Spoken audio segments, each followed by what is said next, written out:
Hey, it's at Silverstone.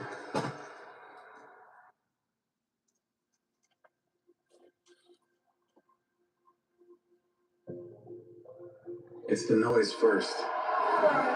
The people, the smell, the rubber-stained ground. A country arriving before dawn with expectations of greatness. A fortress inside a citadel built to stand against adversaries, pretenders, the past. See, this place, it remembers everything. Carrying the weight of it, this home is ours. It's demanded dark nights, threatening dawns, seasons of near misses, but it's also been a refuge, a shelter. It houses a nation waiting for their champion to return. Not as the young challenger the crowd first cheered, but as the man who conquered the world.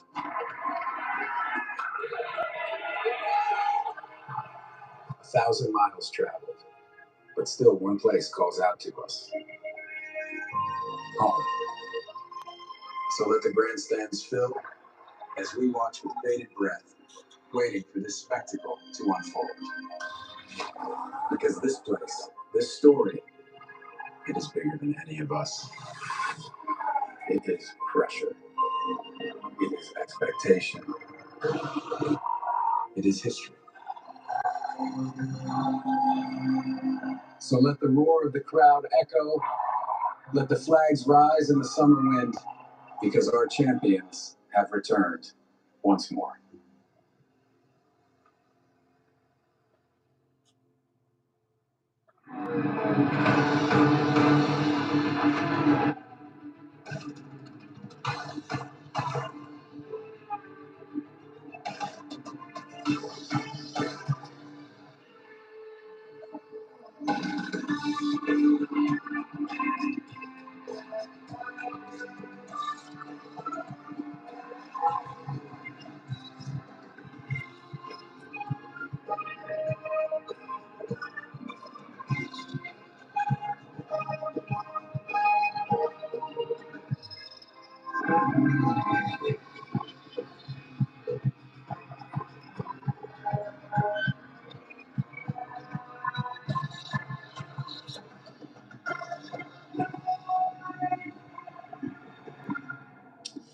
I would say more or less second from Monaco, the British Grand Prix, the main event of Super Monday here this week. The British Grand Prix, probably the most anticipated round of the season, and it's going to continue right here, right now. Round 9 of the British Grand Prix.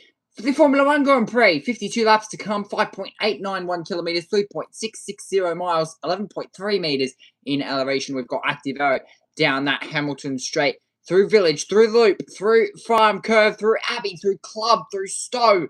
Very famous names. We've got Lewis Hamilton, who won back here in 2021. Soft, medium, hard compound tyres. We've got the hardest allocation of the tyres this weekend.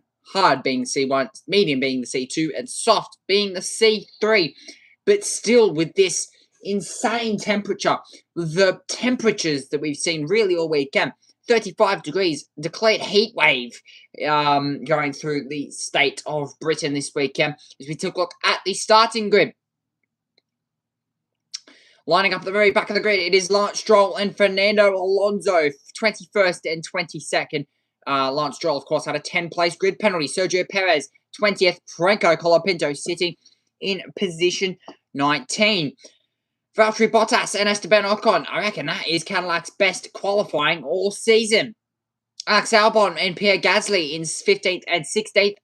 Further up the grid we go. Filing 14th is Carlos Sainz and Ollie Behrman in 13th. Moving our way further up the grid, it's Nico Hulkenberg and Gabriel Bortoleto, 11th and 12th. Then once more, Liam Lawson and Arvid Lindblad in 10th, 9th and 10th. Just inside the top 10, both RBs, their best qualifying all season. Oscar Piastri and Max Verstappen in his Red Bull racing car, not exactly in an ideal position. Lando Norris and Isaac Hadjar in 5th and 6th. Then further up the grid, it is George Russell and Lewis Hamilton. who has been very fast this weekend. George Russell, not so much. Charles Leclerc and Kimi Antonelli puts the thing on pole. Is he about to go back to back? Well, we'll see. We'll have to wait and find out. We will indeed have to wait and find out. 360,000 people here this weekend. 41-degree track temperature. 24 degrees in the air. It is hot. And I can confirm that much. 41-degree track temperature just shows that the tyres are going to go through a beating this weekend. As we take a look here at Lando Norris on the grid with those tyre blankets on. George Russell on the grid as well, starting 4th at the moment. This race to be very, very exciting. Lewis Hamilton starting in 3rd. There he is on the grid. Probably the biggest shot for a win here this weekend. There, Charles Leclerc starting in position 2, and that is the man we're looking out for. Andrea Kimi Antonelli. Can he win here at Silverstone, or can the Brits stop him? Can Lando Norris stop him? Yes, Lando is 7th, but there is every chance he can win. The Royal Automobile Club Trophy is two-handled cup made from gold-plated silver here this weekend. So if you win that, that is a very special trophy. If you win here, just in general, it is very special. And it gives the vibes of Monaco. It gives Monaco vibes. In every sense of the word, it gives Monaco vibes in every sense of the word. Here this weekend, if you win here, if you win at Silverstone, it gives every vibe of Monaco here. As we now tick 1 second, bang, 4 o'clock, 3 o'clock, should I say, has ticked here at Silverstone, and we're starting dead on time. 2 cars moving. There we go. Cars are now moving. Kimi Antonelli makes his way off the grid onto the formation lap. And we kick off dead on 3 o'clock. Well, dead on 10:30 for me here this afternoon. Possible race strategies. Now, I could imagine here that the hard tyre will be the tyre to be on. It is saying that the soft tyre is possibly a play, but it is definitely a one-stop race. You could go hard, medium, hard, 27 laps on the medium, then about 20 laps on the hards, or about 24, 25 laps on the hards, and then you could probably go, or you could go hard, soft, or medium, soft. So there is that softer tyre allocation that can be run, of course. The fastest pit stop time to be exactly 2 seconds, of course, that was set way back at Japan nearly 3 months ago. So Ferrari showing their pace in their pit stops here this weekend. They've showed pace everywhere. They've showed pace off the line. They've showed pace just genuinely throughout the season.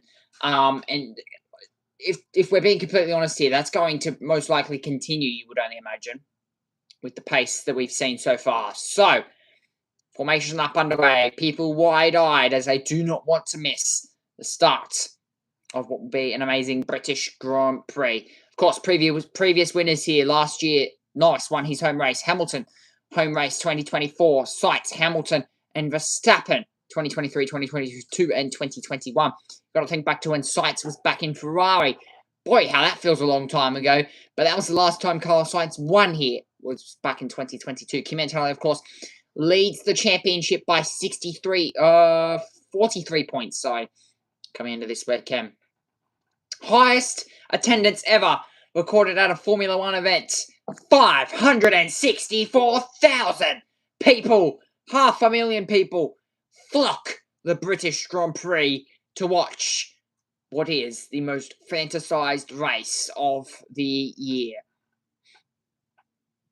This is going to be good. This is going to be good. 500,000 people attend to watch the most hyped race we will see, and Fernando Alonso has not made it past Maggots and Beckett's. Big yikes. Big yikes. And this might be possibly a second formation lap, actually, for the teams. Kimi Antonelli's out on the grid now. You can see, though, that Ferrari of Charles Leclerc has got that car, Lewis Hamilton has got that car pointed towards Kimi Antonelli. He's got it pointed. He knows where he wants to go. He knows where he wants to be leading, and he knows exactly what he needs to do. Fernando Alonso pulling into pit lane, and I think that might be a retirement before the race has even begun. Lance Stroll at the back of the grids. Green flag at the back. Lights on the gear tree. No lights. Pre-start procedure is underway. Lights on 1, 2, 3, 4, and 5 red lights in the main events. The Formula 1 British Grand Prix is underway. It's lights out. And away we go to a very good start from Kimi Antonelli. A bit of wheel spin. The two Ferraris fast starting. Ferrari sweeps into turn 1. It will be 1, 2 at the start of the British Grand Prix. What a start from the Ferraris. Kimi Antonelli went nowhere. George Russell there battling the two RBs, being forced off the road. That, look, was Isaac Hadjar forcing the RBs off the road as they now make their run through the loop, out the other side and up towards now Luffield for the first time in this race. For the first time of 52 times this weekend. Is now laid on the brakes. There goes. Look, Kimi Antonelli is now.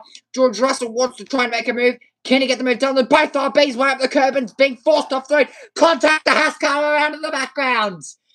Haas around, and that possibly looked to be Ollie Behrman around.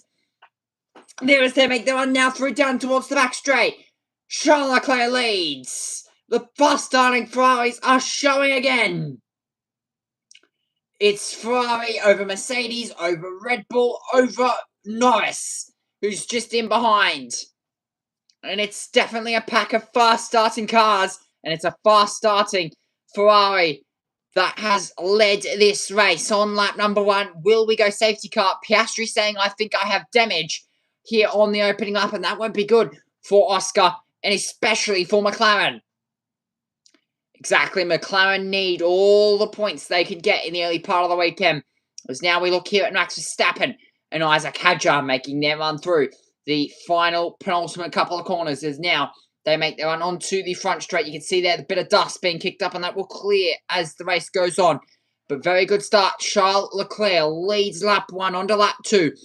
Lewis Hamilton and Kimi Antonelli now starting to close up here. Look, second, third this battle. Russell Hadjar there in the background, also battling away. Piastri into the box. So Piastri into the box and looking to possibly put on a brand new front wing there. To the outside goes Hadjar. Is he able to do anything about it? No, he isn't. Not on Russell. Not that time around. There's 50 to go left in this one. As looking up the inside there, Hadjar. Not going to happen. Piastri saying we have, the engineer for Piastri saying we have front wing damage. You need to box. So Piastri into the box already. Colapinto has just made a move for position 14 and now up once more, another position. Yellow flag out, and it's Nico Hülkenberg who has gone around. And he's lost all positions now, and he's down into position 20. That is unfortunate. So Nico Hülkenberg has either had a spin or had contact, which is very unfortunate to see. As now they make their run up through towards the final couple of corners and into the final chicane. This we ride on board now with Max Verstappen, currently sitting in position 6, haunting the back of Isaac Hadjar. Now as they turn through once more up the curb, flick left, flick right, and once more apply the power. And boost mode will be active for the Red Bull car of Max. Now they turn through again. Very much an anticipated race. This is 49 to go left in this race. Leclerc leads by 9/10 of a second. Possibly about to drop his teammate. Max Verstappen up the inside, lock up on the left front. It's going to be a switchback for Hadjar, but does he have the power on the exit? No, he doesn't. Max Verstappen pulls the move on his teammate on Isaac Hadjar. Up in a P5. It's Red Bull rules at the moment. As now to the outside goes Hadjar. Going to look for a move once more. Bit of a slight lock up. A bit deep into the corner. It's given Max the move and stays P5 for now. Oscar Piastri getting a new front wing onto that car, and that's unfortunate as well. And I think Oscar might be out of any sort of contention in this race. 49 laps to go. Big slide there. Look from Hadjar as he made his run through. Yeah, that was a big slide from Max as he's just overtaken Hadjar for 5th position. So very, very nice start here and confirmation on how much time was lost for Piastri, nearly 40 seconds. And he's now down in the realms with Albon in position 22 and only 17 seconds off position 22 here. You can see the Lando stand absolutely fuming at the moment as they turn through once more. 5th, 6th, and 7th. Verstappen, Hadjar, Norris. This is the battle we're currently focused on. It's now turning through turn number 1 again. Hamilton leads. Sorry, not Hamilton. Leclerc leads by half a second. Making his way into the points, Carlos Sainz. So the battle for the lead. 6 tenths of a second between Leclerc and Hamilton, made that now 9 tenths of a second, and Hamilton's got that overtake mode available, extra half a megajoule of energy, replacing the DRS from last year.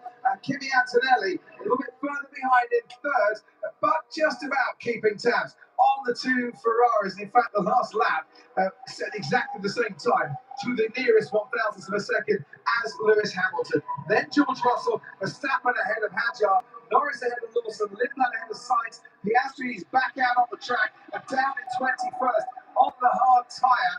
And they maybe hope McLaren that he can go to the end of the race on that one. His race has been ruined by that damage. Let's go to Sky Race Control if we can. Anthony Davidson's got some news on the start. Yeah, Crofty, it was Antonelli who just picked up so much wheel spin off the line, particularly when he shifted into 2nd gear.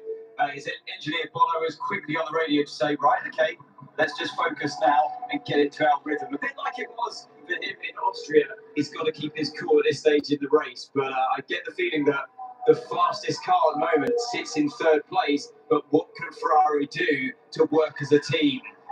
Further down the field, Piastri, by the way, got involved with Liam Lawson into Brooklands. That's where the front wing was damaged. And Alex Albon hits Ollie Behrman. That's why that is under investigation. Albon locked up and went into the back of the hatch. Charles Leclerc seems to be breaking free at the moment of that 1 second barrier, which is not good news for his teammate. And at this stage, Martin, only on lap 5, can Ferrari start to work as a team here? And Leclerc keep Hamilton within a second, under no threat, to maintain their position. If he's interested in doing that, Charles Leclerc had a bit of a poor spell, and he was missing in action this weekend as well until final qualifying. And it sounds as if, in the question we were asking Ferrari this morning, it sounds as if he's just beginning to dial in to the driving style required with these cars. He's up front nicely at the moment. And let's see what Ferrari, they've always got a little plume of vapour. All the Ferrari powered cars have got a little plume of vapour, which is intriguing, coming out the back of the car. So here's the sprint start then. Charles Leclerc has finished 14th in the last 2 British Grand Prix. He leads this one, and he got a really good reaction, and then kicks in, and you see Kimi Antonelli getting swallowed up by the 2 Scarlet Reds. Antonelli leading the World Championship quite smartly, did not just plunge up the inside of Lewis Hamilton. He just let it go, and thinking he could play the longer game. That was the first moment that the Racing Bull of Arvid Lindblad went off the track. There will be another one at the end of the Wellington Straight. This is Lando Norris. A tentative start there from Lando Norris. He was passed by Max Verstappen. He was spinning his wheels left, right and centre for Lando. And then he got passed by Piastri, who had a major wobble on the outside of Abbey Corner. This is Alex Albon. Ollie Behrman is the car beside him. Ollie Behrman getting spun around, and that has cost Alex Albon a 10-second time penalty for causing a collision. Vehicle, he lost control of his car by locking the front axle and took another driver out. And there's your damage on Oscar Piastri's front wing. Wasn't going to make it to the end of the race, which is why they had to change it. Really bad luck there for Oscar Piastri. That £250,000 worth of nose and front wing. Yeah. Now, bad news for Lewis Hamilton, who's been noted for a false start, potentially moving before the lights went out. That's a 5-second penalty if the data proves that. Yeah, that's not slightly out of position with a judgment call. That tends to be a factual thing that's fed back, but it's only noted at the moment. We're on for plan B. B for Bravo and saying Ferrari, which should still be a one-stop strategy in this race. But it's how long can you maybe extend? Look, Lewis Hamilton just dropped back a bit here from Charles Leclerc and providing a bit of a buffer for his teammate. Is this the way Ferrari are going to work as a team today? That Hamilton will frustrate those behind and allow Charles Leclerc to build up a big gap out in front. So Antonelli now within the overtake mode of Lewis Hamilton. That means he'll get half a megajoule more to charge his battery up and keeps top speed, higher top speed for longer, which is what got him past Hamilton yesterday. Ferrari will be very keen for Hamilton to hold Antonelli up as long as possible. Behind our front three, George Russell 2.5 seconds back, just over from his teammate Kimi Antonelli, and Max Verstappen 1.5 seconds behind George Russell. Isaac Hadjar within the overtake mode, 1 second in sixth. Then comes Lando Norris, gap of about 5 seconds to Liam Lawson, Arvid Lindblad, Gabriel Portoletto now in the final points position. He and Gasly have overtaken Sainz, and Hamilton is officially under investigation now for that full start. Yeah, that's normally some data. It's not an opinion, it's data in terms of was your car moving before the lights went out? Anyway, let's hope for the best for Lewis there, but he could well be taking a 10-second penalty there. He certainly could. He's under pressure though at the moment from Kimi Antonelli. We're watching Pierre Gasly gaining on Carlos Sainz in the Williams as Alpine try and move up a bit. And here you have the back marker of Alex Albon, who is about to be lapped, I would imagine, by our leading trio. Hamilton down the Sir Lewis Hamilton straight. He goes with Kimi Antonelli in hot pursuit, and it is confirmation of a 5-second time penalty for a full start, moving before the lights went out for Lewis Hamilton. That is a big blow to his race today. It is. Actually, with a 5-second penalty, you actually sort of think if you're a P10 on the grid, it'd be worth having that. Yeah. Honestly, if you can make 6 places up, that'd be worth a lot more than 5 seconds to you. In terms of, don't get me wrong, but you know what I mean. If you make a lot of places up, so obviously, I'm sure they could have given, if they'd have seen more of an advantage, they might have given it a stiffer. So have a look here. Full lights are now 5. Just that, he just anticipated it, but he didn't actually. When he went out, he was not moving, hence the smaller penalty. Just that little stutter before. Yeah, it was just he dropped the clutch in anticipation. Car moved slightly, almost jumped in its wheel tracks, didn't it? Within that critical time before the lights go out. Not good for Hamilton. Oh, that's hard. It's a fact, don't get me wrong, but that's a brutal penalty there because the car was not moving, but they are the rules. We've all been eager for this race right from the start of the season. Lewis Hamilton is keen as everybody else to get it underway. Sadly, just a bit too keen on that occasion. And that's why it wasn't described as a jump start. He did not jump the start, he was moving just before the lights went out.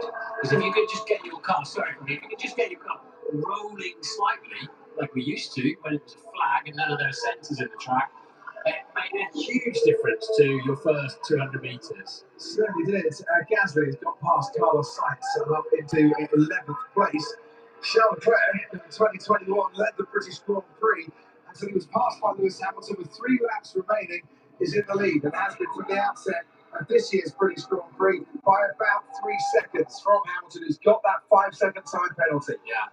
You know what Lewis said yesterday after the sprint where he finished second to Antonelli? As soon as he got within my overtake, I knew I was in trouble, and that's exactly where Antonelli is at the moment. Max Verstappen going along really nicely, actually, in P5, very close to the pace of the 4 ahead of him. Just looking at Lewis Hamilton's tyres, Anthony Davison's saying anything on the team radio about it? Yeah, I've been listening properly. Unfortunately, it's going from bad to worse for Lewis Hamilton at this stage in the race. He's complaining of front left graining on that tyre, so that explains why he's dropping back from his teammate Leclerc here. Sainz 12 currently. Okay, so that's interesting. 9 laps into the race, and we're already starting to see graining. And if you want to do a one stop, then you'd think you'd probably have to get to about lap 15, lap 20 to get onto the hard tyres to then go to the end. We did see Oscar Piastri, who of course had that front wing damage just about 6, 7 laps ago.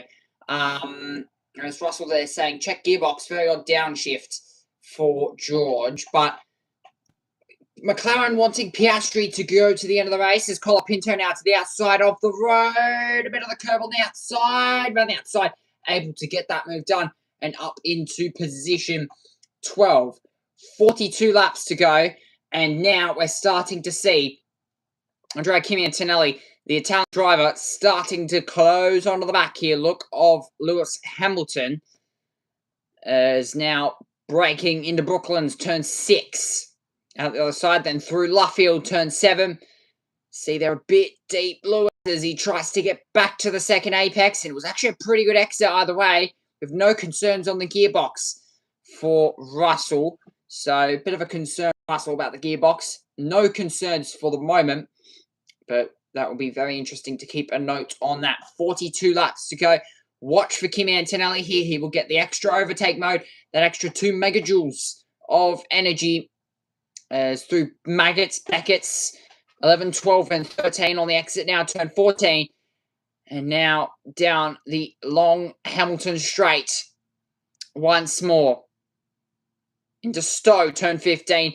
And now the other side, at the moment, there's no threat from Kimi with just 42 laps to go.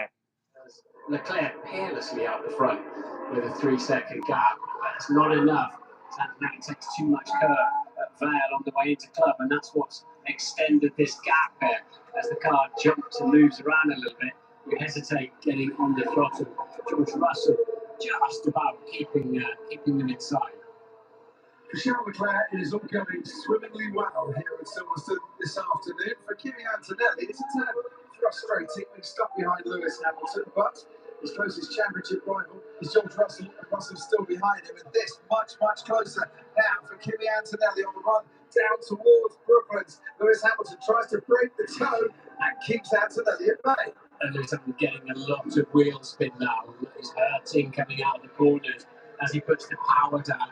That's not only wasting battery juice, that's very slow, and it overheats the surface of the rear tyres. So he's really under pressure now. Kimi Antonelli to the inside of the road there. He'll get the move done, and Kimi Antonelli up in a second. Very nicely done. In the Copse corner, up in a second. Goes to Kimi Antonelli. Maggots, Beckett's now. Kimi able to get that move done. Very nice, up in a second. Half a second now, and he's starting to bridge a margin already. Very opportunist and very nice. Keep an eye on this straight though. If Hamilton's got any battery power that he hasn't used up, I think he might have needed the boost to defend down to Brooklands on this lap. And as Antonelli clears the finish line in 3 corners time, then you can then say the overtake is done, and it needs to be neat and tidy through here. And that, if he's got some pace, he can start getting off up. Bit of a slide there from Kimi Antonelli on the exit of Club Corner, as this is the move that we saw from Kimi, burning his battery all the way down in towards turn number 2. And very, very nicely done. Up through towards Club Corner and into Village. That was very nicely done from Kimi Antonelli, and up into second now. Trying to squeeze him, but Antonelli was having none of it. But that was a very unorthodox place to have taken. We're seeing plenty of that this year. What can you tell us, Ted? I can tell you just down at Ferrari. Well,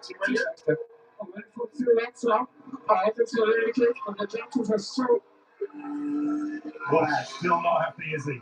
Still not happy, Max Verstappen. Okay, Ferrari don't mind that too much, because Lewis Hamilton has done a great job for the team there, giving Charles Leclerc that 4-second lead over Kimi Antonelli. Ferrari have already, I think, counted Lewis Hamilton out of this race with that mistake, with that penalty. Yes, a pit stop under a safety car might mitigate that. This is all about focus on Charles Leclerc, trying to get a little bit of time over Kimi Antonelli in this first stint before we start the stops in about 8 to 10 laps time. Last win for Charles Leclerc, Austin 2024. He is the race leader here. He's got a 4-second buffer over Kimi Antonelli and a long way to go to protect that 4-second buffer. So that's nearly a 10th quicker in the first sector. Now he's clean and clear. A 10th quicker in the second sector than Leclerc. Let's see how it is over the line. He's going 2/10 of this lap so far, but it's 10 slower, interestingly. So it was actually Leclerc extending his lead with Antonelli in clear air. So we know Antonelli would have used a lot of power there to get past Hamilton. Maybe he just needs a couple of laps to get his SOC, as we call it, state of charge, SOC, back under control, and then set about the other Ferrari.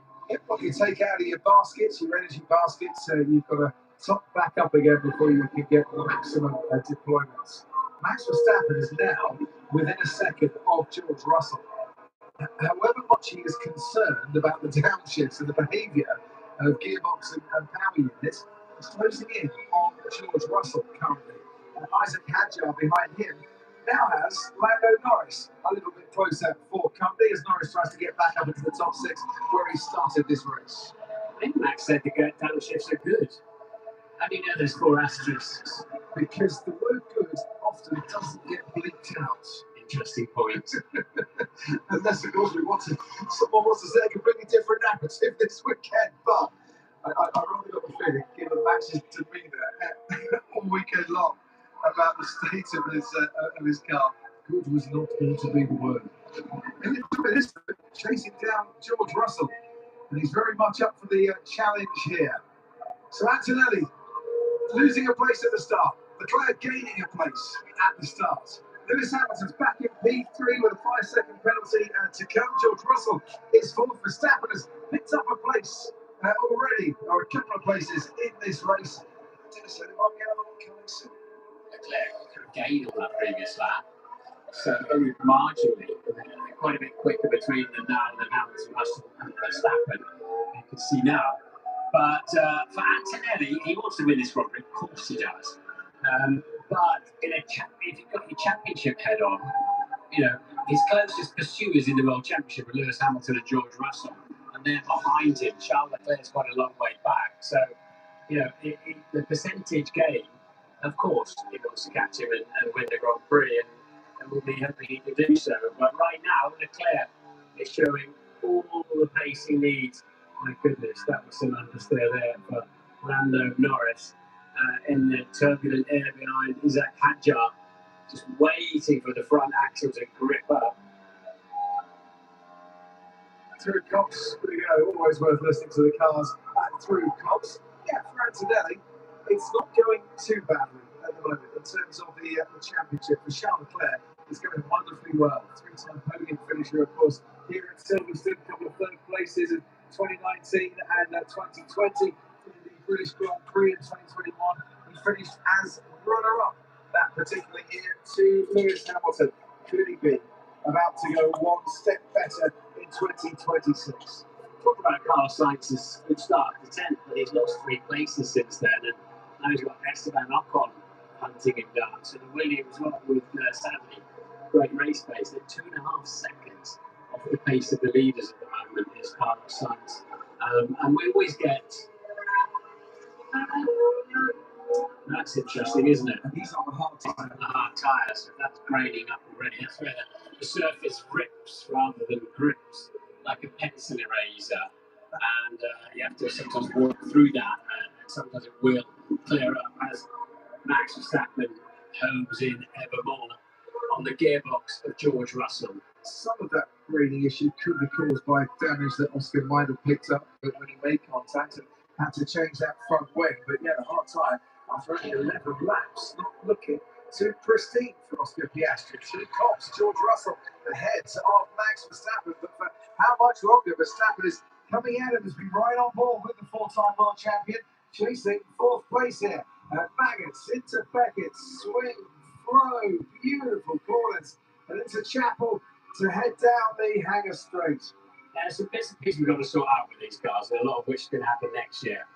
But they can follow each other so much better, can't they? As Lindblad there, who's running 9th behind his teammate Liam Lawson, is like, yeah, I can go a little faster. Lawson's reply will be, I'm managing, and we're not going to beat anybody ahead of us, we're not going to catch Lando Norris, I'm just managing my tyres. Get off my case. So, Ted Kravitz on the case in the pit lane. What do you got for us? A couple of things. First of all, some of the pit teams, mechanics getting ready for a pit stop, not least Red Bull. Alonso, some movement at Williams. I wonder if they might retire Alex Albon. They're coming out of the pit lane now. Albon does have damage and is a lap down already, 55 seconds behind Fernando Alonso. So I think they might be retiring Albon. Alonso did continue, by the way, after pitting on the formation. Here is Alex Albon. Is he going to serve his penalty, Ted? Is he going to serve his penalty? Yes, you serve your penalty and then you retire. Yeah, then go out and then come into retirement. What a day for Britain's sixth driver. The London-born racer, Alex Albon, who races, of course, under the tying flag. Disappointment for him, disappointment for Ollie Bearman down in 17th. But so far, Prix scoring points. Arvin Lindbergh would like his teammate to hurry up a bit. He's in 9th place. Lando Norris would like Isaac Hancock to slow down a bit so he can easily pass in. George Russell would like Max Verstappen to disappear so he can hold on to 4th place and think about 3rd. And Lewis Hamilton is going to think about, sadly for him, a 5-second time penalty. Well, Verstappen's 4.8 seconds, sorry, 4.2 seconds at the moment behind Lewis Hamilton. So Hamilton with his penalties running a net 5th place. So he'll be wanting to somehow get it 5 seconds clear of Russell and Verstappen to have yet another podium. What's the tally of that Lewis's podiums? Staggering here at the British Grand Prix. I mean, all these records are pretty staggering here, but in terms of podiums, 50. The most podiums at a single racetrack. He had the most consecutive podiums in 12, I think it was, at Silverstone. And all of these records, he started this race actually 8 laps short of Jim Clark's record for British Grand Prix laps there, not necessarily here at Silverstone, where he's got 345 laps there. That is a record. 365 is the record for a British Grand Prix. Verstappen just about 3 car lengths behind George Russell there. Just why he didn't start in the pit lane, isn't it? Because Max and the Red Bull and the Ford power unit with Red Bull powertrains is going along really quite nicely. Here he comes. George Russell's on the defenders, went to the inside. Verstappen for one moment thought about doing the same, then switched to go around the outside of Cops. And we've had 2 overtakes there. Kimi Antonelli on Lewis Hamilton, now Max Verstappen on George Russell. Right, watch out for Hanger Straight, because Max would have used extra boost to get through there. And Russell come back at him down the back straight to an extent he is. Yeah, he can, you know. Verstappen slams that door shut. Russell trying to go around the outside. And that's 2 very close moments between both of these drivers on the same lap as Verstappen now dives into the pits to change tyres. Yeah, that's why he uses energy, so he can pit. I did tell you he's not George's biggest fan. That was a super aggressive defence especially when he's pitting. I want to see the on board in a moment. Hard tyres on Verstappen's Red Bull. And out he comes, 2.6 seconds. The stop, and he should come out ahead of Liam Lawson down in 8th place. And a really nice bit of clean air for that Red Bull. You can see Lawson coming down the main straight now. Verstappen obviously has a much nice tighter inside line and comfortably ahead of the Racing Bulls down in 7th place. So George Russell was told by his team, do whatever he doesn't do. So he pits, you carry on. He carries on, you pit. And Red Bull then will undercut them. He goes out on the fresh compound tyres. Will Mercedes react to that, or will they try and get an offset by running George Russell a little bit longer? We're about to find out. They'll work this out, Martin. What is the warm-up on the hard tyre? Can you put in a lap that is good enough, fresh out of the box, to perform that undercut? Or, by going onto the hardest tyre in the Pirelli range, is it going to take you a couple of laps, and therefore you've got some breathing space if you're Mercedes and Russell? And do you want to take all that life out of the tyre so early?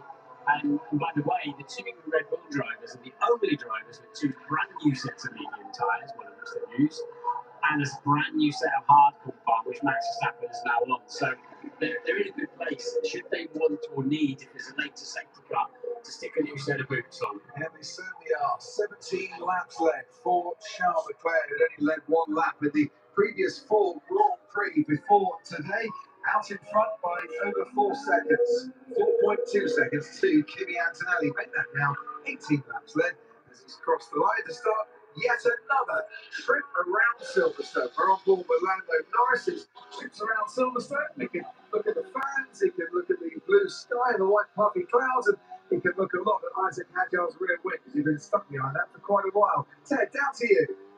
That is really early for Max Verstappen. That's a good 4 or 5 or even 6 laps earlier than Pirelli and some other teams thought. So either the degradation is higher than we expected, or Red Bull have got something up their sleeve. Because if it is just the one stop with that hard tyre to the end, that's a very, very long final stint. Listen, Wilkie, on top of that, not great for the up tyres on Lando Norris and Lewis Hamilton. Norris says, I'm just trying to keep the car on track, calling it impossible. And Hamilton on the radio saying, this car just won't turn. I mean, obviously it will turn, but he's not doing great lap times. Yeah, it's the way the cars are all moving around, a two-stopper is looking more likely than it certainly was when we were being briefed this morning by the various teams. Yeah, it was an easy one stopper, and they were all going to start the medium tyres. Well, that bit certainly came true. Whether it's an easy one stopper, I suppose we'll find out. Oscar Piastri, first to put the hard tyre on, as Isaac Hatcher has now been called into the pits. Number 3, Lando Norris. Oscar Piastri on the hard tyre, currently lapping the high 134s. So not exactly going great guns. And Isaac Hadjar then pitching in this second Red Bull. So it seems as if what Red Bull done, and Lando Norris just done 2 personal bests. He was right behind Hadjar while he was out there. This is a slow start. It's going to be in the 3s, isn't it? It's in the 4s even for Isaac Hadjar. So not what he needed at all. Max Verstappen on those hard compound tyres smashes a new fastest lap in the mid 1 minute 33s. And Ant's got news for us. Yeah, that's exactly what Norris has just been told, Martin, that the undercut is very powerful, even on the hard tyres. And that's what we're looking at here with this race between Hadjar versus Norris. Yeah, and Isaac Hadjar, a slow stop, not helping. Coming out after that slow stop behind the Audi of Gabriel Bortoleto, that won't help him either. He needs to clear this Audi as quickly as he possibly can to have a hope of staying ahead of Norris. He's gone for the overtake, but under braking, not quite alongside. And this is for position. There's not blue flags involved here. Surely McLaren will react to this and bring Norris in and keep try to keep or gain track position on Hadjar. So he's got past Gabriel Bortoleto and into Cox, but he has lost time in doing so.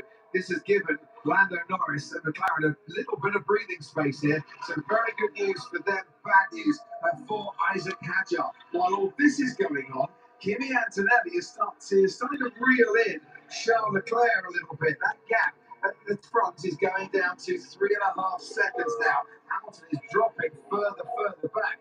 From the front to George Russell. Will he be coming in, or to Mercedes now extend and hope that by overcutting, Russell will be there at the end of the race to pick off Verstappen? Give him some fresher tyres. Norris did not pit, which was my question of whether McLaren would react and try to keep track position over Hadjar. So they're assuming, they're all assuming, that Red Bull are 2 stopping. This might well be the case, or they might have bought themselves another lap with that slow stop and Hadjar getting stuck behind Gabriel Bortoleto. We shall see at the end of the next lap. We've seen this all year. Second half of a stint when the tyres are a little bit fed up with life for being compressed and thrashed and spun. Antonelli is very good in these conditions. Very, very good when the car's probably a little bit flighty and he's coming back at Leclerc. Zach Brown is listening in on the McLaren pit wall. Zach, give us an update from your position of conditions of tyres and what happened to Oscar Piastri. Well, Oscar looks like tangled with lawsuit, but actually we haven't seen the replay. Maybe a front wing damage. Lando's hanging in there. Tires seem to be okay. Obviously, Oscar coming from where he is now is going to be tough to get into the points. And I think our race is with Red Bull. No thought on that subject, Zach. No thought of covering Hadjar and Verstappen's pit stop? No, not at the moment. I think Lando's comfortable with where we are. I think with how early they pitted will be a 2-stopper. So we'll see if we can possibly extend to 1. Yeah, we like different tyre strategies. Gives us excitement by the end of the race. Zach, thanks ever so much for joining us in the virtual safety car. Pit lane's going to get busy now. It really is, because what you lose, around about 18 seconds for a pit stop under normal conditions, 8 seconds for a virtual safety car. Oh my God. As an umbrella, believe it or not. So this means that'll be gone in a heartbeat. So if you're not anywhere near the pit lane, you won't get the benefit because it's ending. Esteban Ocon then is the one that's come in, and yeah, Charles Leclerc is just going through maggots and Beckett's currently, so no chance for him to take advantage, or Kimi Antonelli. Massive sigh of relief for the Red Bull team, because otherwise they'd have had an expensive pit stop under full green conditions, and nobody else has gained from that. Ocon sort of gained a bit from it, didn't he, by trundling in the pits under VSC. Always worth bringing your brolly to Silverstone. Please keep a hold of it in the wind. We don't want to see them all blowing onto the track. It's amazing it doesn't happen more often, isn't it? But I guess they had to recover it. Yeah, People don't want it ending up in the side pods or blowing onto a car or anything like that. Yeah, over the halo. So, under that safety car, virtual safety car, Charles Leclerc has eked out a bit more time. Yeah, geez, mate, that's so much under there, it's crazy. And the car just won't turn. So as the fuel load's going down, as the front tyres, as the tyres are getting warm, then you saw it there, understeer. The car is not steering enough. Isaac Hadjar now with Arvid Lindblad just ahead of him, racing for position. 8th place currently Lindblad, who hasn't pitted, and Isaac Hadjar obviously has been in.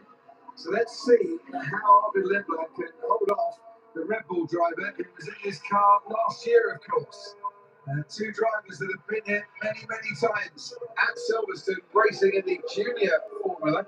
Arvid winning both F3 races at Silverstone here in 2024. At the age of 16, he was the youngest winner in that series.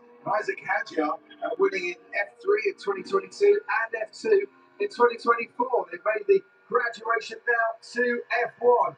And Hadjar's graduation has seen him move up to the senior team. And he's moved up to right behind Isaac Hadjar there, but he can't quite get past. Going into Brooklands, round off field we go. No room on the inside there. Someone's been off the track somewhere because that looked pretty dusty for both cars to drive into. Down the old pit straight, Isaac Hadjar, little blasted boost, and he's up into 8th place. And box. Now my tyres are still good. My tyres are still good. Well, that is a really interesting call, because from what we'd heard of the radio so far, Lewis Hamilton was complaining about his car. Penalty to be served. Complaining about the tyres. Ferrari have now brought him in, but he might want him to stay out. George Russell has pitted too, and Lewis Hamilton, as you can see, comes out behind George Russell. Ted. Got to say, those tyres of Lewis, they look good as well. No graining, no signs of wear on them. They looked okay, but he did need to serve the penalty and just sort of rejoined just behind George Russell, having served that penalty. Hamilton's in the clear. And as often happens, Martin, when you serve a time penalty at a pit stop, your time taken to change the tyres is slower, because the team then get the go to touch the car, not to actually get going as the car comes to a standstill. Yeah, because normally they follow the wheel and spindle in with the gun, don't they? On for a 2 point something is a sweeter movement than having to wait. 3.8 seconds. Lewis was stationary. Yeah, Gasly seemed to be stationary for a little while. Look, 7.5 seconds that pit stop. So there's a 6th lap tyre offset between Max Verstappen and George Russell in their battle for 4th place in this race. Hamilton has come out behind those two, down in 6th place, having now served that 5-second penalty. Gasly's back out on the track, and he's got Sainz just ahead of him. So that has it's cost Lewis Hamilton his track position, 2 track positions really, with the 5-second penalty. His car was moving just before the lights went out, so harsh, but there was a judgment of facts there, I'm afraid. So he didn't jump the start, but he did let the car move momentarily in a critical phase, as we said and we saw. Let's see what happens now. How can Russell go now on the hard compound tyres? Will that bring him up more to sort of the absolute front running pace? Antonelli has got the gap down under 3 seconds now at the front. Interestingly, they only told Lewis Hamilton he had a 5-second penalty when he came into the pit lane. They didn't actually tell him he had a penalty before then. Charles Leclerc is now going to pit, just in case Mercedes were thinking of an undercut on him. So Ferrari decided, look, Lewis, we'll let you run your race and not tell you about the penalty until we absolutely have to, because you'd be wondering why no one was working on your car. Leclerc lapping Sergio Perez on his way into the pits and following into the pits. Alex Albon, I think that is still going in the Williams.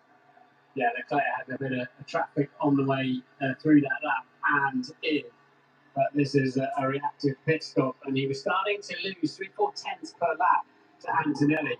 And I think Ferrari feel that is the right time. They can get straight on with that one, and it's a 2.4, and that will keep him in the lead, but the net lead, I think. But let's see what Antonelli can do in this phase while he's actually out front until his pit stop. Yeah, this is Kimmy time now, isn't it, for Antonelli, to be freeze and use whatever pace he has got left. He just went a fraction long, Charles Leclerc, on his marks there in the pit stop, which probably cost him a couple of tenths during the pit stop phase. Lewis Hamilton has now set the fastest lap of this race, and he is right behind George Russell, as you can see, in contention, potentially for an overtake on his old teammate, if that can happen. Antonelli at 29.8 for this first sector as he gets the foot down. But Lando Norris 29.9, Verstappen 29.9. It's not as fast as you might think, although he is on much older tyres than Verstappen. I think the equivalent of hammer time is let's go, as Bono's just told his young driver. Now he's actually out in front until his pit stop. We'll see, but the hard compound tyres are showing some really good pace. If they've got the durability we expect, then they should be good to go. Nobody's got 2 sets of them though, I think. We have P6, we are fighting for the podium, please, sorry.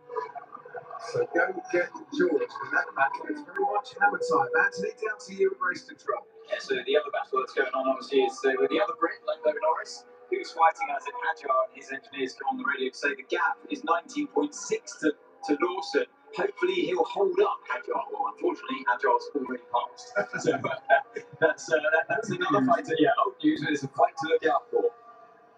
Excellent. Thank you very much indeed. And we're on board with Pierre Gasly and going through Abbey. First corner, we're on board with George Russell. Right behind him is Lewis Hamilton. I have to say, Ferrari have got absolutely Mercedes matching pace today, haven't they? Didn't have in Austria last weekend, where they were kind of no man's land, but they are every bit as fast as the Mercs around here. Kimi Antonelli, a 15-second lead. You lose about 18 seconds for a pit stop. The gap was 2.9 seconds when Charles Leclerc pitted on lap 26. We've passed half race distance now. Don't let other people undercut. We're keeping an eye on it, Kimi. Well, Charles Leclerc was ahead of him. What Kimi Antonelli is a bit concerned about there is that by the time Mercedes say come into the pits and he gets the call from that man there, Pete Bonington, that Charles Leclerc has actually opened up a bit more of a gap on the young Italian, who continues on his way to lead this British Grand Prix. Looking a little bit further back, George Russell very much under pressure from Lewis Hamilton here. I think the pair of them are about to put Max Verstappen under pressure, who's had the best of his new tyres now and is looked just ahead of them, lapping in the 34s, whereas the last time around, the pair behind him are in the 32s, 1 minute 32s. So George Russell is in overtake mode now, or will be very, very shortly behind Max Verstappen. So that will help him a little bit, get closer to Max and keep Lewis Hamilton at bay. That will propel those in 5th and 6th place even closer to the Red Bull of Verstappen, who I think is still suffering a few understeer problems out there and is not completely happy with the handling of his car. So just to remind you, Charles Leclerc has pitted, Max Verstappen down to Isaac Hadjar have pitted, Arvid Lindblad to Franco Colapinto have pitted, and then Pierre Gasly all the way down to Esteban Ocon have pitted. Alonso, Stroll and Albon have also been into the pits. Antonelli and Norris, first and third, have not pitted. Well, it's worth a little reminder out there because you might be getting really excited. Lando Norris in third place, but he's got to go and serve at least one pit stop still to come in this race. And I don't think he wants to stay out there very much longer before they get rid of those medium tyres that he's on. Ted, down to you. No, he doesn't. In plain language, he's saying, I'm just surviving out here. I can't go for much longer, otherwise I'll crash. So I think what McLaren wants to do is two things. First of all, goal hang for a safety car and maybe a cheaper pit stop in terms of time, or even try to make it to that 35, 36, and then put the soft tyre on, Crofty, and maybe go to the end. But it looks like Lando needs to pit now, and he is in. He comes into the pit to see if McLaren can do their trademark quick stop. And yes, they can. That looked pretty sweet, under 3 seconds to me.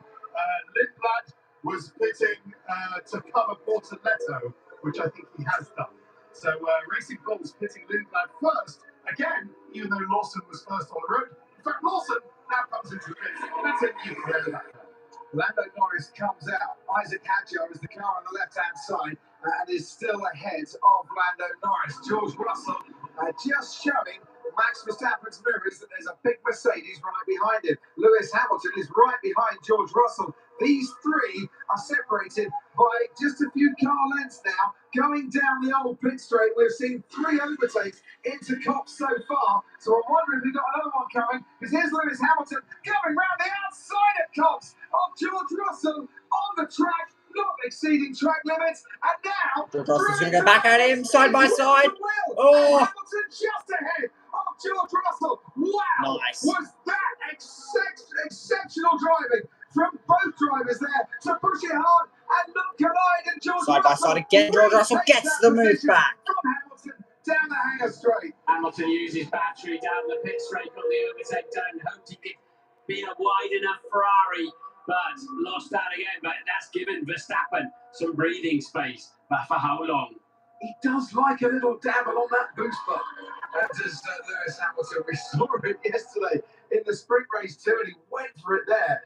That reminded me very much. Remember that 2006 GP2 race where Lewis passed Nelson Piquet Jr. or something through Baggett, one of his best overtakes at Silverstone ever. And it reminded me so much of that.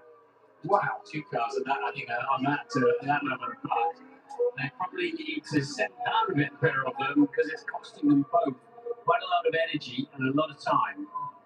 Hamilton's still within touching distance of George Russell. You can see how the gap has opened up from Max Verstappen back down to Russell. Meanwhile, while all that's happening, Lando Norris right behind Isaac Hadjar and have been frustrated once more. But here he goes. Lando Norris on fresher tyres than Hadjar. He's going to try and get past the Red Bull, move up into 6th place. Looks like he's done that by the time he gets into Brooklands. So, 6th place now.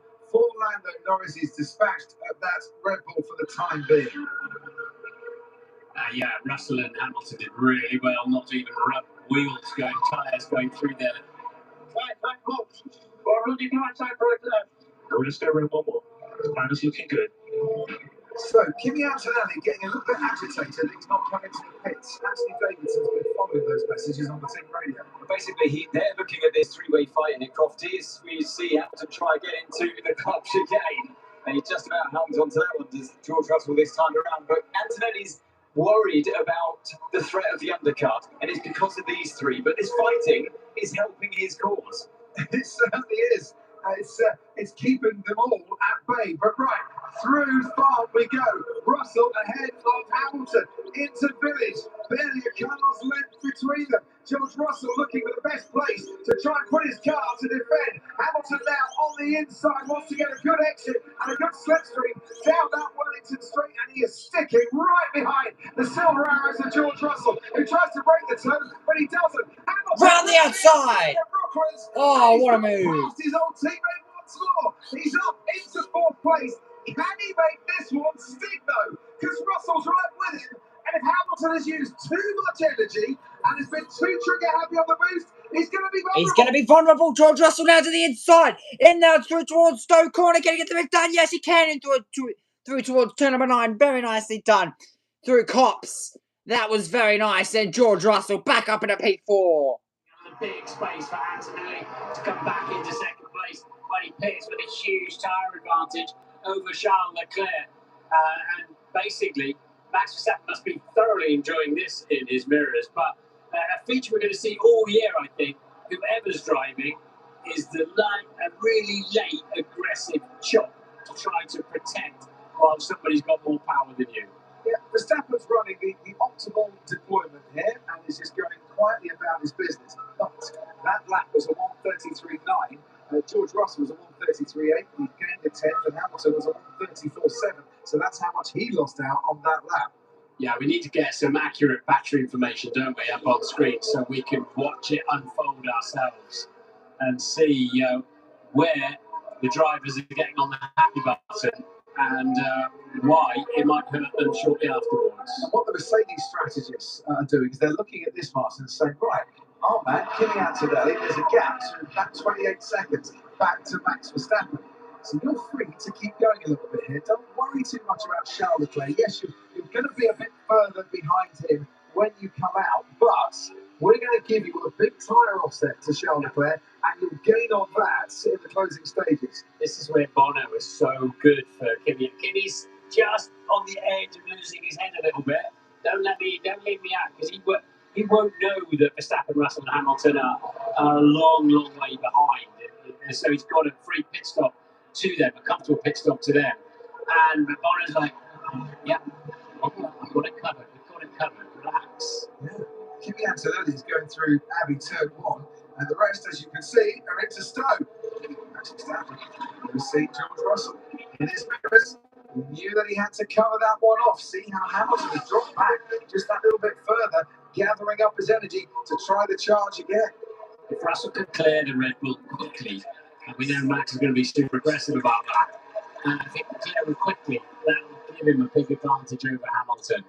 And move him up into the podium places where, of course, he has never finished at his home Grand Prix here at Silverstone. George Russell, who made his debut at Silverstone in 2019 for the Williams team, still looking to stand on that famous podium. And he's going to need to pull off an overtake with Max Verstappen here. Can he do it? Max was doing a wall of death around the outside of the loop there, really struggling for grip.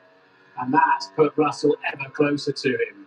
But the Mercedes, Anthony was just pointing out to me, Sky Race Control, Mercedes seems particularly good after Beckett's down the hanger straight. There's the understeer. You can see how much steering lock he's got on as he's waiting for the car to turn through left field. And we'll go through Cops and Maggots and Beckett's, and we'll see then if we've got enough grunt left to overtake down in Stowe. Right rear. Oh no. You do.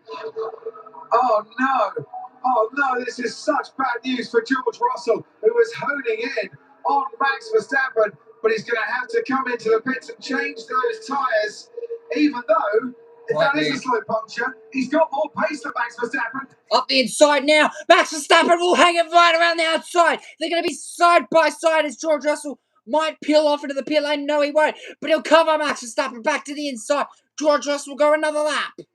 That George Russell maybe isn't feeling, or maybe the sensors have suggested something that completely isn't happening. I don't know, but we're going for another lap here. And Verstappen's third and Russell's fourth, and Hamilton is right back on this train again in fifth. The high-speed nature of this circuit and also the regulations, you're not allowed to run below a certain pressure, hot. So how slow is the slow puncture is the key piece of information. But also, absolutely, box this lap, it's more than a slow puncture then. So you'll be breaking the regulations, but also a tyre gets so hot when it's punctured, it can blow up. And that's not what you want at all. I mean, it's bad enough having to come into the pits when you don't need to if you're George Russell, but an exploding tyre can put you right out of the race or worse. So they're going to box him at the end of this lap. And now you just got to hope that that tyre doesn't explode for George Russell, as if it does, he's going to be out of this race, and it's better that he probably just boxes either way. Now, the margin, the gap that George Russell will come out into will probably be around Lawson or Hadjar at this point, but definitely with Hadjar at this point. 17 laps to go, and a big story is now George Russell burns battery into the right-hander of the final couple of corners, 3 corners to go. George Russell will peel off to the right-hand side, and Max almost squeezes him to the pit lane. Before Russell dives into the pits. Payback. That happened the other way around last time. Max put the move on him into Stowe. However, did Max have to use a lot more energy than he really wanted to fend off George Russell down that hangar straight? Has that allowed Lewis Hamilton now a chance to creep up into the picture and potentially take that 3rd place back again as they head down the Wellington Straight? We shall see. Russell in and out of the pits, and not a happy boy, as you would imagine. On the medium time, he has it all to do from what is 6th at the moment and probably 7th by the time he comes out on the track. Here comes Hamilton on Max Verstappen down towards Brooklands. We've seen these two really going for it in this part of the track before. We're seeing it again. Yeah, Russell then, no new tyres that are available to him now, so that'll put a slightly used set on, and he can set off now and see if he can catch Hadjar and Norris, for example. And now they're going to bring the lead Antonelli, and he's 13 seconds ahead of Leclerc, so he'll come out 7 or 8 seconds behind, but with much better tyres. At that stage, when he came in, Charles Leclerc was lapping half a second quicker than Kimi Antonelli. That's why they brought him in. I'll tell you what, they brought him in at the same time as Nico Hülkenberg. And Hülkenberg there is past him in the pit lane, it looked like. As Hamilton into Stowe, right behind Max Verstappen, almost had an inkling that a move was on. Ted, down to you. That was really weird. I think Hülkenberg was having a problem, moved out of the way, and Kimi did. He undertook him into the pit lane. They'll have to sort that out, but it's brand new hard tyres for Kimi as he goes on. That worked out really well for Charles Leclerc, because Mercedes were going to bring Antonelli in on the lap when they had to pit George for the puncture. So, 7.7 seconds, the gap between Leclerc and Antonelli. There is an offset in tyres of 10 laps. 10 laps fresher, Antonelli's tyres, compared to Charles Leclerc. So, game is on, chase is on. Who's going to win out on this one, the hunter or the hunted? We'll find out by the checkered flag on lap 52. Verstappen's keeping Hamilton at bay here, but you just know there's a moment coming here, Martin. You just feel it in your bones. Yeah, Max has got 2 ace cards in his hand that he plays. One's the chop, when he wants to cut off an idea of going sailing down the inside on a straight. The other is, I'll just go around the outside then if you're going around the inside. With the car control that Max has, he can do that. That's been noted, that moment between George Russell and Max Verstappen down at Stowe, where Verstappen had to leave the track, shall we say, on the outside there, because there just wasn't the room. So the stewards might have a little look at that and decide to investigate further, or they might decide it was all fair. In love of racing war, we'll keep you posted. Lap 37. The gap already 7 seconds, so 7/10 of a second better off Kimi Antonelli on that last lap than Charles Leclerc. Charles Leclerc just coming up to a couple of back markers here. Carlos Sainz and Oscar Piastri, and that might just slow him down a touch. 10-lap tyre offset, says Bono, looking good for Kimi Antonelli.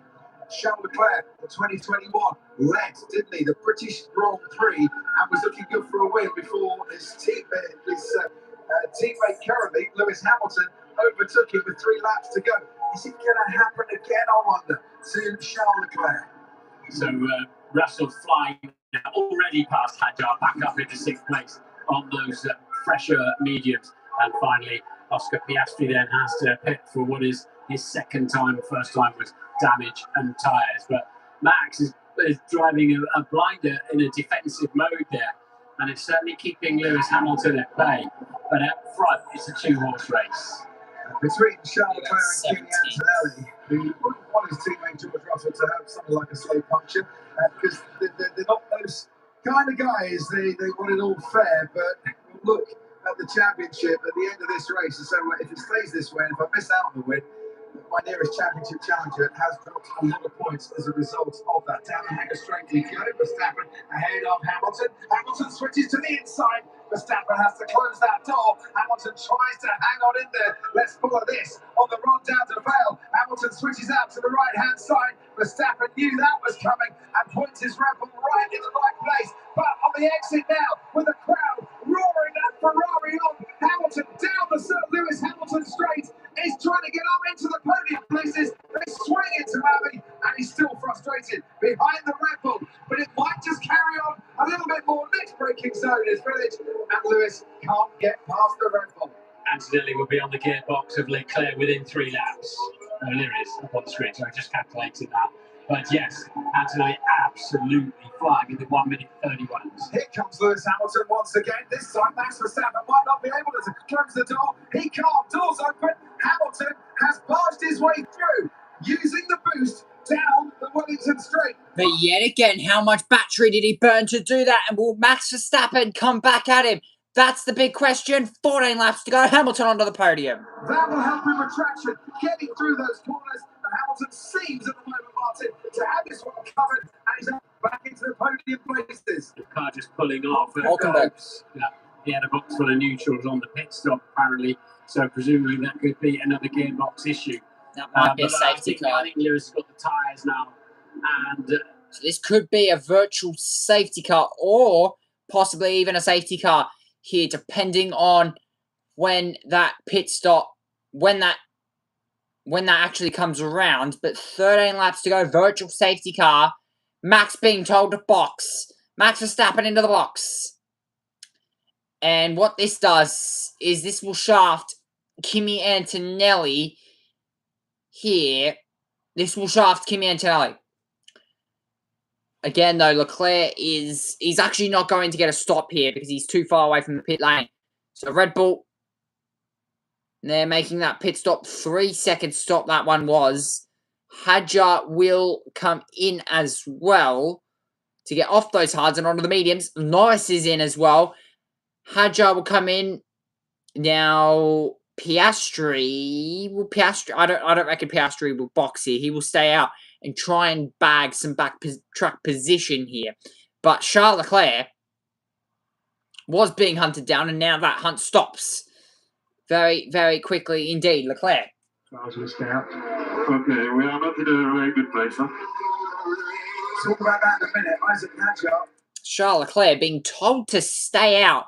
Now, yes, I can understand that, but it would also give them about a 4-lap tyre offset to Kimi Antonelli compared to what Kimi Antonelli had. He had a 10-lap tyre offset. I don't know why they didn't box Leclerc. Again, you've got to think that a virtual safety car was most likely going to be short anyway, so I can see why they didn't box that car, but there you go. Nico Hulkenberg out of this race in a box full of neutrals, which was very unfortunate for himself. But 13 laps to go. This race is spicing up indeed. fine, and they've got it out of the way. Ted. Ferrari had a set of medium tyres ready for Charles Leclerc. They were thinking about it, Martin, but they thought the same for you as you. He's going to finish second anyway. Antonelli's tyres are so young, he's going to overtake him. Had he rejoined with fresher mediums behind him, he wouldn't have closed on him because Antonelli still would have those young tyres, and Hamilton's too far back. Yes. Ted, you've got to be in it to win it sometimes. You've got to give people the best possible chance. And if it would have been a no loss or no gain, just do it for a potential gain. Surely, I take what you're saying there, Ted. But to me, to come out 5 seconds behind Kimi Antonelli, had he stopped, yes, they will both be on fresh tyres, but if you think you're going to get overtaken, you might as well just put the best tyres on possible in case. Yeah, and Leclerc would have been on medium tyres. By the way, can we see why Hadjar plunked his nose cone? Because they changed the nose cone on the front wing on Hadjar's car. Thank you very much, Ted. Oscar Piastri past Esteban Ocon down into Brooklands. Lance Strong's got a 5-second time penalty for exceeding track limits 5 times during the course of this race. That's when the penalties come his way. Yeah, pushy. Might as well now, Max. You've done your 2 pit stops. What's the gap between Verstappen and Hamilton? 10.6 seconds. No further investigation for the incident with George Russell. So off you go, see what you can do. Yeah, on the pit stop, putting some fresh tyres on. It would have only been a 4-lap offset. They wouldn't have been brand new tyres. As Leclerc slogged some of his rubber down on the way out of Club Corner, but he's kind of got no chance of winning the race at the moment. He might have had half a chance on a lightly used set of mediums. you do feel rather sorry for Charles Leclerc here. He's had it before at Silverstone. He's not won here before, and he's had it before. But in the closing stages, he has been overtaken with not much chance of saving the day, and it might well happen again. There he is, into Brooklands, and you could just see the Mercedes and Kimi Antonelli underlapping Lance Stroll in the background. Yeah, Antonelli flying along. He's got to get the overtake done, yeah. Let's not take it for granted. Let's see, they've got a whole lot of traffic in front of them, so they should get a reasonably clear run. Antonelli's got to get past Alonso, which Leclerc has just done, just up ahead of us. And he's 3/10 quicker in the first set for Antonelli, and he's just faster. He's got much better tyres. Yeah, Lance Stroll's just been given a 5-second penalty for exceeding track limits 5 times. He's done it 6 times now. Nothing broken in the car. No.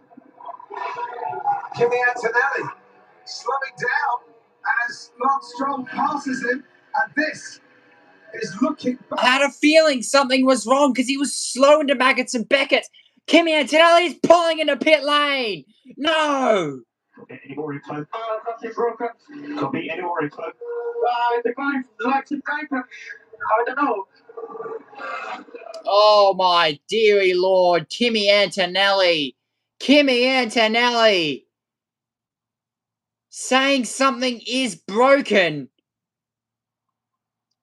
It doesn't look like the front wing. They've changed the front wing and they've sent him back out, but is that the problem?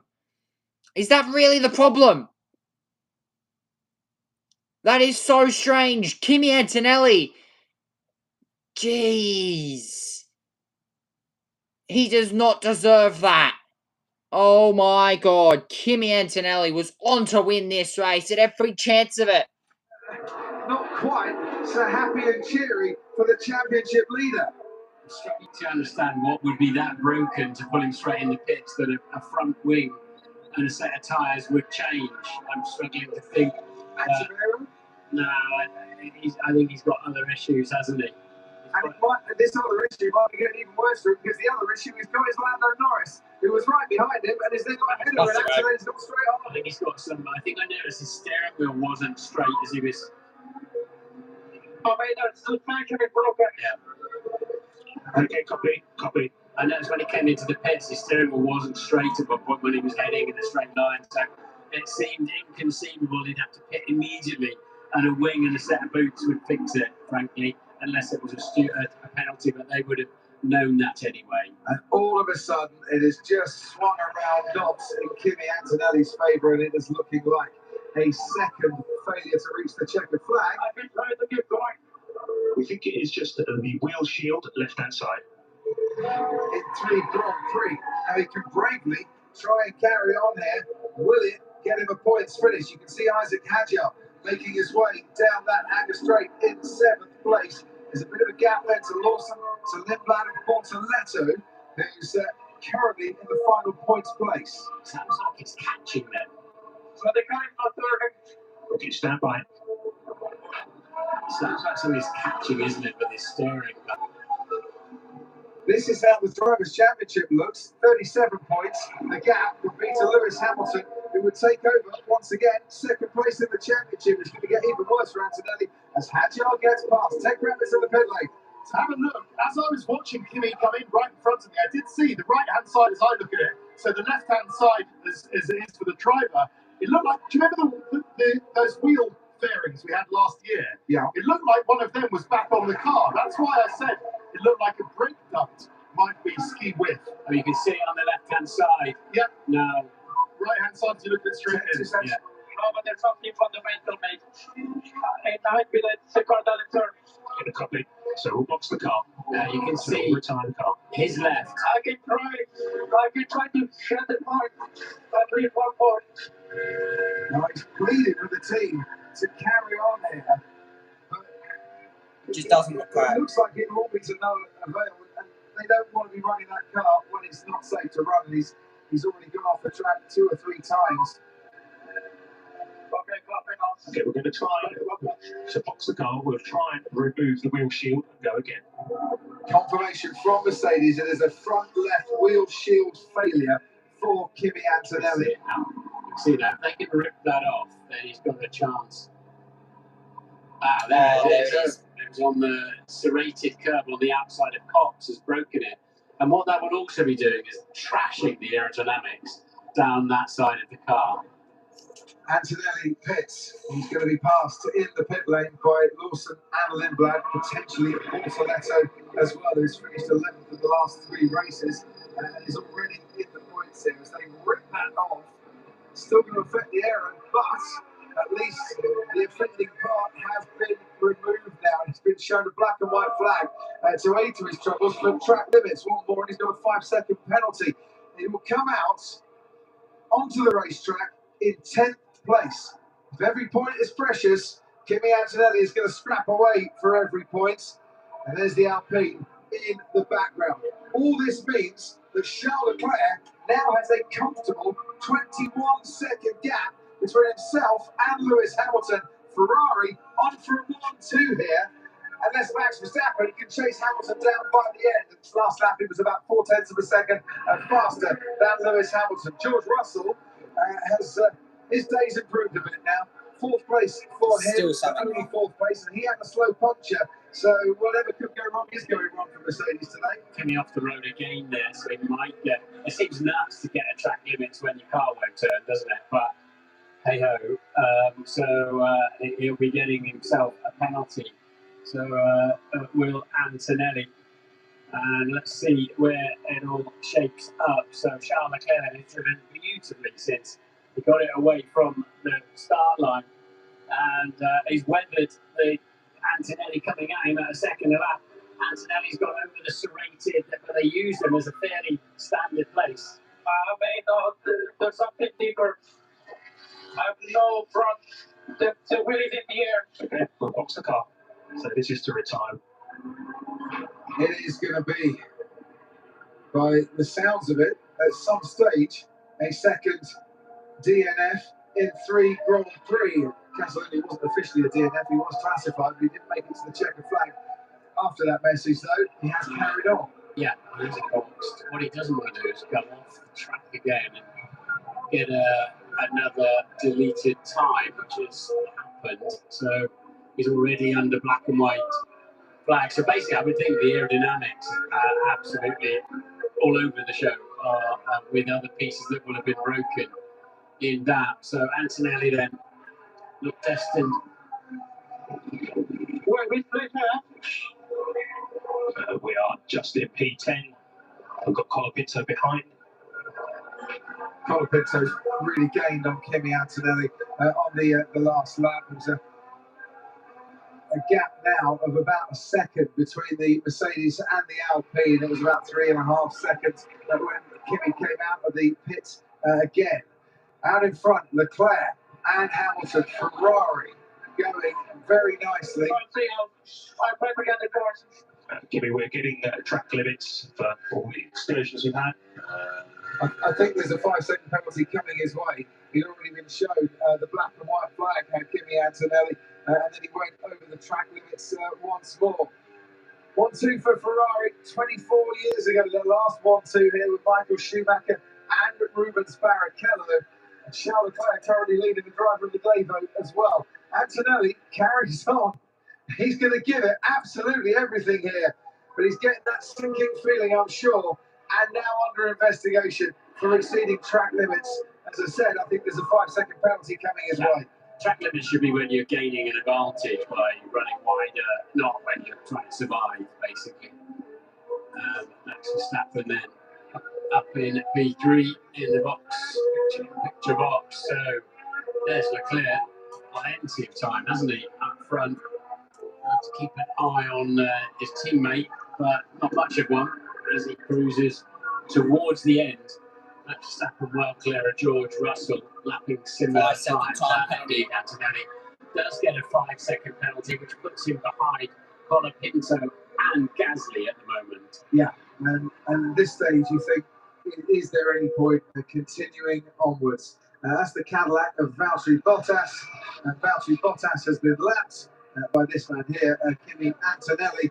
who about 5 laps ago was thinking, this could be my day, my weekend here at the British Grand Prix. I'm of course to become the youngest ever winner of the British Grand Prix, but mechanical issues with that wheel shield has robbed him of that potential chance.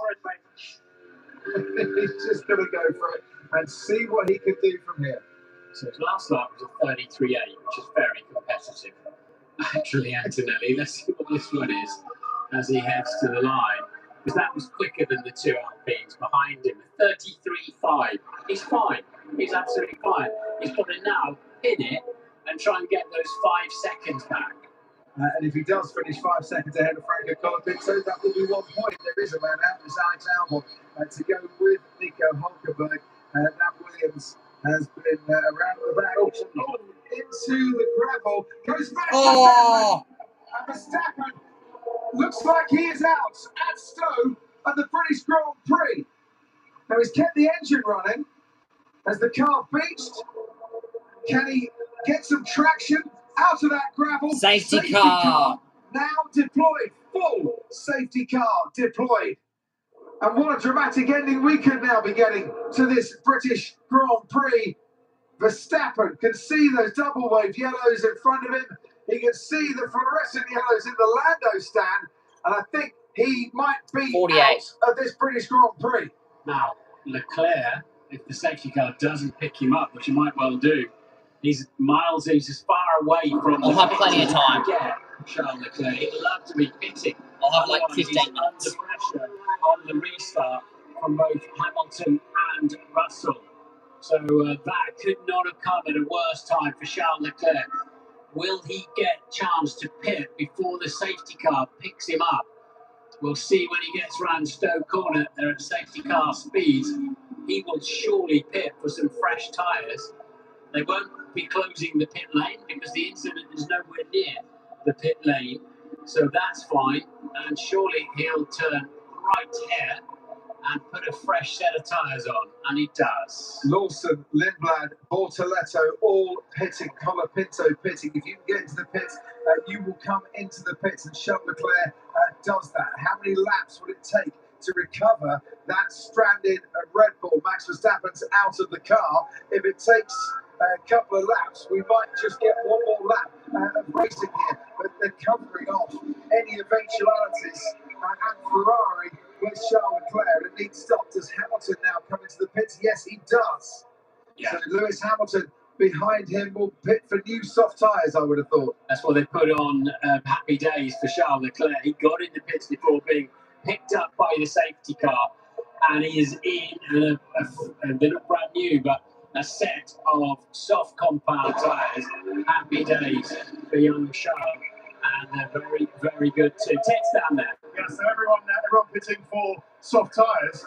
Just a thought, if everyone does pit and Antonelli stays out and keeps going, he might get rather more than 10th place, or even he was going to be even lower, wasn't he? Yeah. Especially if it doesn't restart. Weird the way these things go. Yeah, well, everyone's going to squeeze up together. It's bad news for Kimi Antonelli. George Russell didn't pit. George Russell didn't come into the pits. And has he bypassed Lewis Hamilton on the track and into second place? It looks like he has. Yeah. So by pitting Lewis Hamilton, George Russell has moved up into second place. Ferrari, by pitting Hamilton, might have cost him a runners up here. And whoa, just got sideways, corrected it, and unusual for Max Verstappen, back end got away from him as he turned in. Now that rear wing reattached at the very late moments there, and I wonder if that had an influence on what happened. Yeah, he had to counter steer into the slide, and the front axle just bit, and off he went. We saw that recently with somebody else, didn't we? Did a similar thing. That's hey, this car, unbelievable.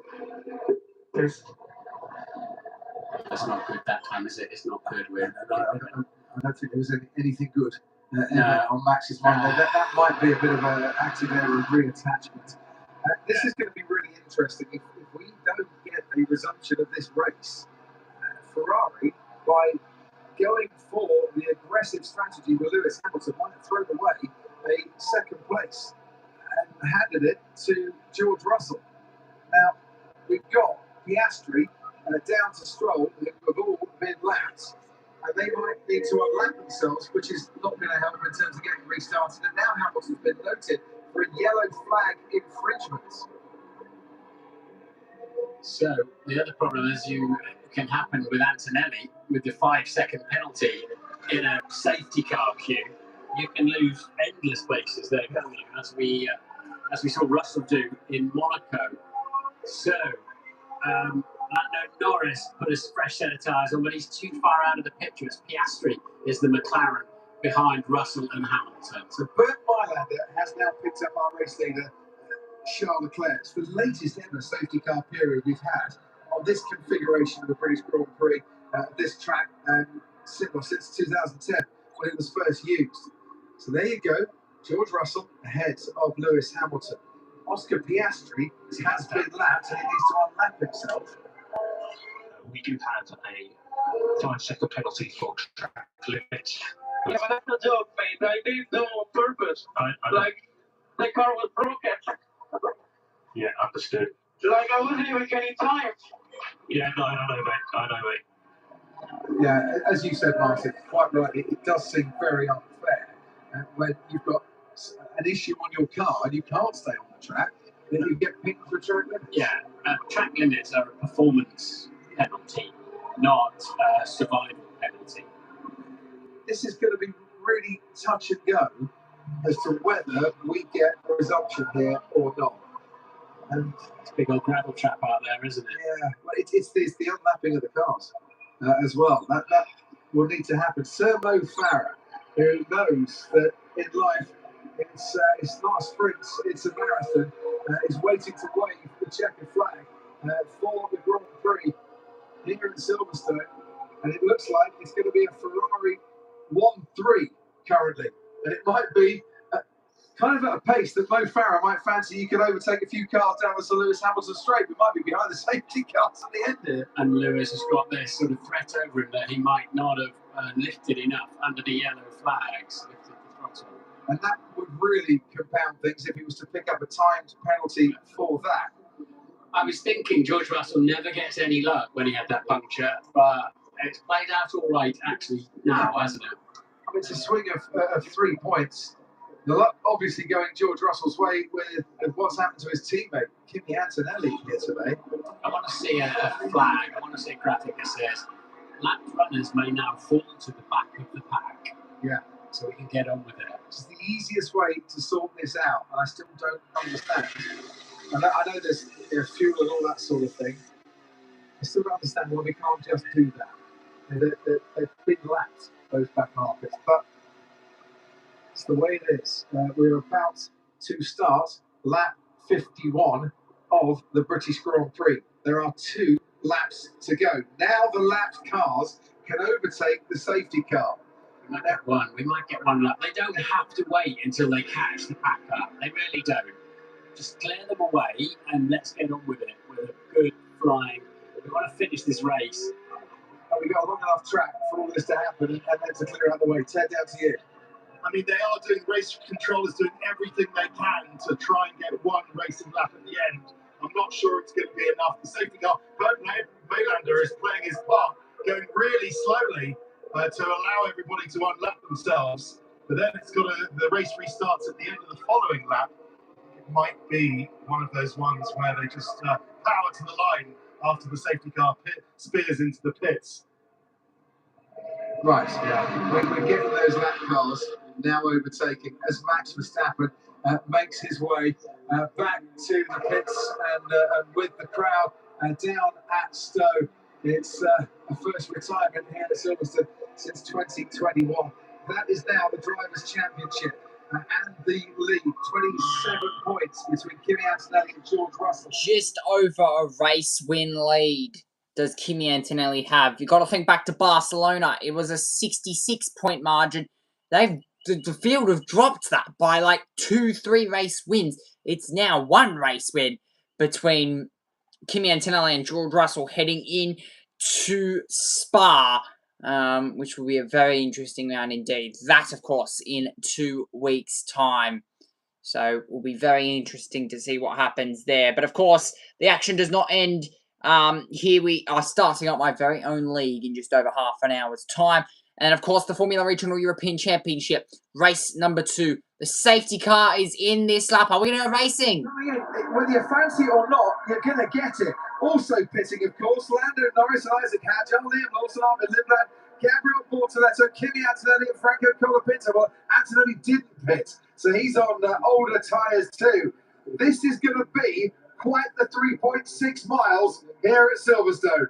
Yeah, George Russell probably wishes it was going to finish under the safety car, but we are going to get some kind of wild lap where they can deploy every little bit of power they've got. Because there's no point saving anything for after you've crossed the line, because that will be the end of the race. Now, when does Charles Leclerc go here? When does he decide it is the right time to move out of the way? Why is Lando still there? Didn't go in the pit lane. Safety car didn't. Oh, it's been redeployed, that's why. What the safety car's been redeployed. We're going to finish behind the safety car. Oh. So that one lap of racing that we're all looking forward to, we are now not going to get. This is the final lap of the British Grand Prix. Bernd Maylander was prepared to come in, but race control and the race director have seen something that has made them think, no, we can't get going again. And Ferrari's decision to pit Lewis Hamilton has cost him second place. You've got a beeping machine, Crofty. I'm going to need it shortly. Yeah. We don't know why the safety car's been deployed. I'm sure that there is a very good reason for it. That bleeping machine is, well, it might be needed for Lewis Hamilton. It will be needed, I'm sure, for Max Verstappen, given what we've heard about his car so far. And it might be needed for around about 170,000 fans here today who are not getting the ending to the Grand Prix that they would want. It might be needed for Kimi Antonelli as well, because he's not going to get any points here. No, he's not, because they're going to back, and the lap runner's going to come back behind him. He's already in P11 with his 5-second penalty, and that's going to be significantly worse. Safety car, well, the safety car will come in this lap because it's obliged to, so it doesn't get in the way of the glorious shot of the winner going over the line. I'm hearing booing from the fans on this one. I know you weren't a fan of Shrek 2, but I think this latest installment of the British Grand Prix might be even more disappointing in terms of its ending. And I can see some fans actually streaming away from the grandstands already. It's been such a brilliant weekend here at Silverstone. The one thing that we just can't predict, because it's like sport, the one thing that we're all here to see is giving us the dampest, the wettest of damp squib endings. Yeah, and you cannot overtake until the line, capital L, the timing line. So nobody can overtake anyway now. It's done and dusted. But whatever the fans think about this ending, the one thing I'm sure they'll all stand and applaud is Ferrari number 16, Charles Leclerc. For the first time since Austin in 2024, Charles Leclerc is victorious. He wins the British Grand Prix here at Silverstone. George Russell on the podium for Mercedes on the day that his teammate is going to finish out of the points. And Lewis Hamilton, for a 16th time here at Silverstone, makes up the podium places by coming home in third place. Lando Norris 4th, Isaac Hadjar 5th, Liam Lawson 6th. For Liam Lawson today, a super day for the Racing Bulls. Armin Lindblad comes home in 7th place to equal his best result in Formula 1. Gabriel Bortoletto is back in the points for the first time since Australia. Colapinto and Gasly complete the top 10. And top times never last. Let's go! Only top people last.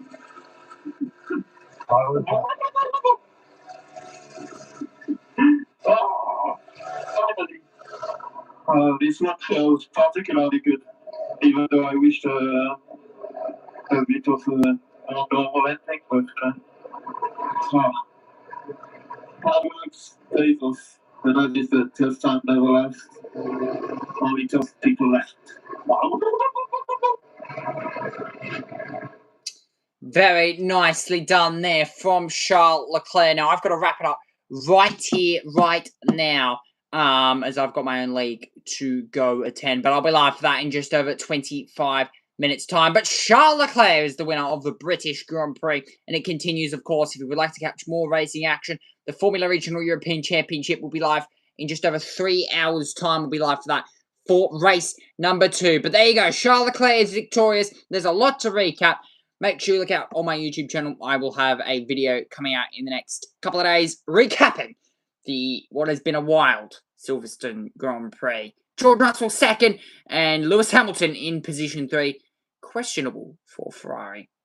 But yeah, if you guys did enjoy, hit like button, subscribe, and I'll catch you guys in the next round.